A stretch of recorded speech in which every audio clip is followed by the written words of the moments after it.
اللہم صلی علی سیدنا و مولانا محمد۔ اللہ نے تمہیں پیسے دیے ہیں، نئی گاڑی تم نے خریدی ہے، چھوٹے بچے کا جوتا کیوں باندھ دیا آگے تم نے؟ جوتا باندھنے سے اگر یہ ایکسیڈنٹ سے، حادثے سے گاڑی بچ سکتی ہوتی ہے تو پھر پاکستان کے جتنے پی آئی اے کے جہاز ہیں سب پر باندھ دینا چاہیے، سب پہ جوتے لٹکے ہوئے ہوں۔ عجیب تم نے فلسفہ تراشا، کسی نے جو ہے وہ کالی رنگ کی پٹی باندھ دی نیچے، اس سے اس کو نظر نہیں لگے گی۔ گھوڑے کے پاؤں کے نیچے جو کھری لگی ہوئی ہوتی ہے، کچھ لوگوں نے اپنے گھروں میں وہ باندھی ہوئی ہوتی ہے کہ اس سے ہمارے گھر کے اندر کوئی مصیبت نہیں آئے گی، کوئی تکلیف نہیں آئے گی۔ کسی نے ہنڈیا اپنے گھر کے اوپر الٹی رکھی ہوئی ہوتی ہے، یہ ہنڈیا بچا لے گی، اور میاں ہنڈیا کیا بچائے گی تجھے؟ اللہ کے قہر سے کچھ نہیں بچا سکتا۔ جب تمہارے اوپر کوئی مصیبت نازل ہونی ہے تو کچھ نہیں بچا سکتا۔ اگر بچنا چاہتے ہو تو پھر اللہ سے استغفار کرو، اللہ تعالیٰ کی تسبیح کرو، اللہ کی تحلیل کرو، میرے حضور پہ درود پڑھو، پھر دیکھنا کہ مصیبتیں ٹلتی ہیں یا نہیں ٹلتی۔ تو یہ خام خواہ کے رکیے، اور یہ عامل لوگ جو ہیں ان کا تو کام یہی ہے، ان کا کام چلتا ہے لوگ ذوف الاعتقادی میں مبتلا رہے ہیں، اور یہ کہہ دیتے ہیں کہ آپ کے خاندان میں ایک منحوس عورت ہے، یہ اس کا کیا ہوا ہے، تو کوئی نہ کوئی منحوس تو پہلے ہی انہوں نے طے کر رکھی ہوتی ہے، فوراً ذہن وہاں جا کلک ہو جاتا ہے۔ اس کا نون سے نام شروع ہوتا ہے، اس کا کاف سے نام شروع ہوتا ہے، اس کا جیم سے نام شروع ہوتا ہے، تو پورے خاندان میں کسی کا نام کاف، نون یا جیم سے تو شروع ہوتا ہی ہوگا، یا دوستوں میں، تو فوراً ذہن جو ہے ادھر منتقل ہو گیا۔ اب یہ بابا جی نے بتا دیا ہے، ہاں اس نے یہ بات کی تھی، کچھ باتیں یاد آنے لگی، اس کاف سے شروع ہونے والے نام کے ساتھ نفرت پیدا ہو گئی۔ اس بابے نے نفرت کا کاروبار کیا، اس نے تو 100 روپے 200 روپے لے لیے، لیکن دو انسانوں کے اندر نفرت ڈال دی۔ اس کا گریبان کل قیامت کے دن پکڑا جائے گا۔ ان ملنگوں کے پاس، ان ذوف الاعتقادی کو پھیلانے والوں کے پاس کبھی نہ جاؤ۔ تمہیں مصیبت پڑی ہے، تمہیں لگ رہا ہے کہ شاید میرے اوپر جادو ہے، تو پڑھو نا سورہ بقرہ، جادو جڑ سے اکھڑ جائے گا۔ 40 دن اپنے گھر میں سورہ بقرہ پڑھو، برکت ہوگی۔ کہتے ہیں مولوی صاحب 40 دن تو نہیں پڑھی جا سکتی، 2.5 پارے، ہمیں کوئی تعویذ ہی کر دیں۔ ہم شارٹ کٹ چاہتے ہیں نا، روزانہ صبح 2.5 پارے سورہ بقرہ پڑھے، یہ تو ہم سے نہیں پڑھی جائے گی، تو آپ کوئی تعویذ ہی لکھ دیں۔ کاروبار میں برکت نہیں، میں کہتا ہوں پڑھو نا سورہ واقعہ، 3 رکوع ہیں، برکت ہوگی۔ ہم کہتے ہیں ہمیں تعویذ ملنا چاہیے، بس وہ ہم گلے میں رکھ دیں، بٹوے میں رکھ لیں، پرس میں رکھ لیں، اور ہمارا کام ہو جائے، ہمیں کچھ بھی نہ پڑھنا پڑے، ہمیں وضو تک نہ کرنا پڑے، نماز نہ پڑھنی پڑے، اور برکت ہو جائے۔ ایسے برکت تو نہیں آتی۔ اس لیے چھوڑو ان کی جان، آؤ قرآن مجید پہ آؤ سجدوں پہ آؤ دعاؤں پہ آؤ۔ سحری کے وقت اس کی رحمتیں آواز دے رہی ہوتی ہیں، حل من مسترزقن، ہے کوئی رزق مانگنے والا؟ اور تم اس وقت سوئے ہوئے ہو، سارے دن ٹھوکریں کھاتے ہو۔ آؤ نا اس وقت جھولی پھیلا کے، ہاتھ پھیلا کے کہو مالک تو جھولیاں بھر دے۔ تو پھر دیکھنا، میرا بیٹا سالم مشرکین کی قید میں ہے اور میں فاقوں کی حالت میں ہوں، تو فرمایا آل محمد کے پاس ایک سیر جو ہیں، بس اس کے علاوہ ہمارے پاس بھی کھانے کے لیے دنیاوی اسباب نہیں ہیں۔ کہا صبر کرو اور اللہ سے ڈرو، اور لا حول ولا قوت الا باللہ کثرت کے ساتھ پڑھو۔ یہ ایسا وظیفہ ہے، ایک حدیث پاک میں آتا ہے کہ یہ 99 بیماریوں کا علاج ہے، اس میں سب سے کم درجے کی بیماری ہم اور غم ہے۔ یہ دکھوں کا مداوع ہے، مشکلات کا علاج ہے، اور یہ وظیفہ میرے حضور نے بتایا۔ حضرت ابو ذر غفاری رضی اللہ تعالیٰ عنہ کو حضور نے 5 چیزیں بتائی تھی، ان میں سے 5ویں چیز یہ تھی کہ ابو ذر کثرت کے ساتھ لا حول ولا قوت الا باللہ پڑھا کرو۔ فرمایا عرش الہی کے نیچے ایک خاص خزانہ ہے، یہ وظیفہ وہاں سے آیا ہے۔ یہ زندگی میں معمول بنا لو، جب پھنس جاؤ، مشکلات میں آ جاؤ تو لا حول ولا قوت الا باللہ پڑھو، اللہ راستے کھولے گا۔ تو حضور نے 3 چیزیں فرمائی، اللہ سے ڈرو، صبر کرو، اور کثرت کے ساتھ لا حول ولا قوت الا باللہ پڑھو۔ وہ فرماتے ہیں کہ میں یہ عمل شروع کیا، ابھی گھر میں بیٹھا ہی تھا کہ دروازے پہ دستک ہوئی، تو میں اٹھا کہ دروازہ کھولوں دیکھوں کہ کون ہے، تو دروازہ کھولا، دیکھا میرا بیٹا کھڑا ہے۔ اور اس کے پیچھے 100 اونٹ کھڑے ہیں۔ تو میں نے کہا کہ تم اور یہ اونٹ؟ کہا مجھے موقع لگ گیا، میں ان کی قید سے بھاگ آیا۔ وَيَرْزُقْهُ مِنْ حَيْثُ لَا يَحْتَسِبُ، وہ تمہیں وہاں سے رزق دے گا جہاں سے تمہیں گمان بھی نہیں۔ اس کے ہو کے تو دیکھو، اللہ اکبر، اللہ کے ہو جاؤ تو پھر وہ تمہاری ضرورتوں کا کفیل ہو جائے۔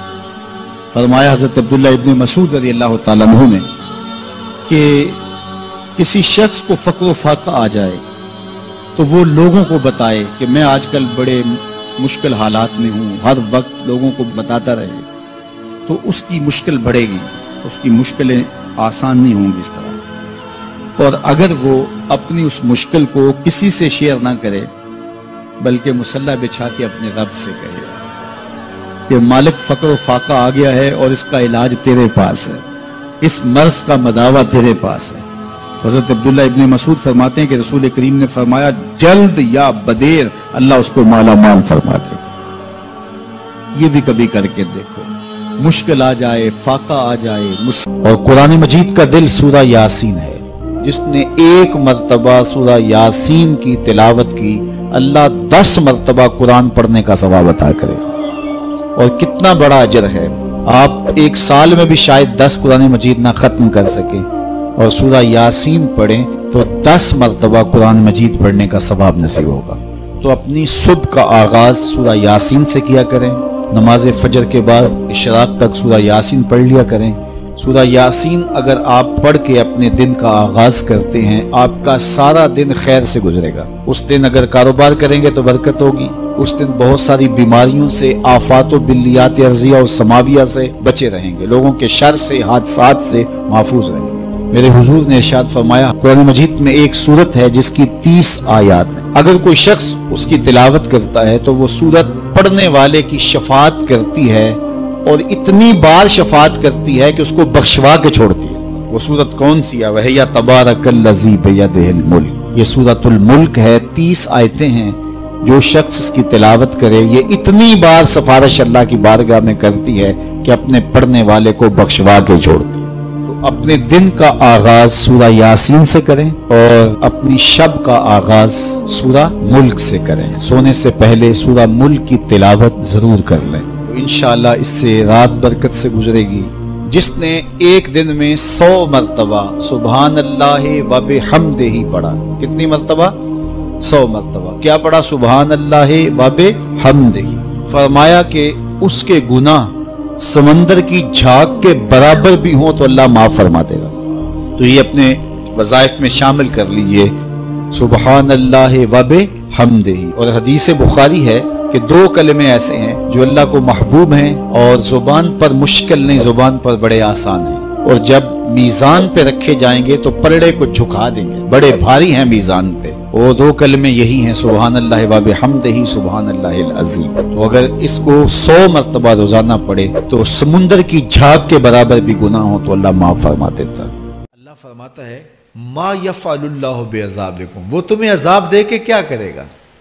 ذرا لہجہ دیکھیے، ذرا انداز، ما یفعل اللہ بعذابکم، وہ تمہیں عذاب دے کے کیا کرے گا؟ تم اس کی مخلوق ہو، اپنے دستے قدرت سے اس نے تمہیں بنایا ہے، تو وہ تمہیں عذاب دے کے کیا کرے گا؟ اس کی ضرورت نہیں ہے کہ تمہیں عذاب دے، نہ اس کی چاہت ہے کہ تمہیں عذاب دے، کوئی خود چھلانگے لگائے تو اس کی مرضی۔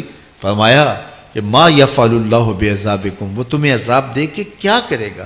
ان شکرتم وآمنتم، اگر تم شکر ادا کرو اور ایمان لاؤ تو وہ تو قدردان ہے جو کوئی اس کا شکر کرتا ہے اور جو اس پر ایمان لاتا ہے۔ تو اللہ اس کے لیے عذاب نہیں رکھا، اس کے لیے رحمتیں رکھی ہوئی ہیں۔ تمہیں دست قدرت سے بنایا ہے اور وہ تمہیں خوش دیکھنا چاہتا ہے، تمہیں خوشحال دیکھنا چاہتا ہے، تمہیں سرشار دیکھنا چاہتا ہے، تمہیں نہال دیکھنا چاہتا ہے، تمہاری زندگی کو خوشگوار دیکھنا چاہتا ہے۔ تم نے اپنے آپ کو خود اپنے اعمال کی وجہ سے مصیبتوں میں ڈالا ہے، تو کہا شکر کرنے کی عادت ڈال لو، دیکھنا پھر اللہ تعالیٰ جل شانہ کی رحمتیں تمہارے اوپر کس طرح اترتی ہیں، اس کی نوازشیں تمہارے اوپر کیسے برستی ہیں۔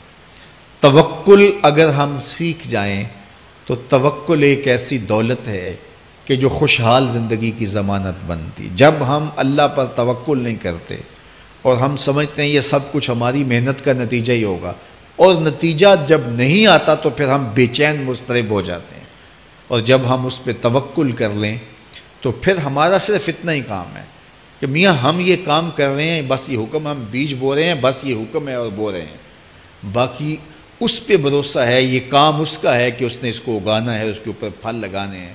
تو جب اس پہ توکل ہو جائے تو بندہ سوکھا رہتا ہے، ورنہ بندہ مشکل میں مبتلا ہو جاتا ہے۔ بسا اوقات ایسا ہوتا ہے کہ بندہ ایک منصوبہ تیار کرتا ہے، اس کا عملی نتیجہ اس کو سامنے نظر آ رہا ہوتا ہے، لیکن نتیجہ بالکل الٹ جاتا ہے۔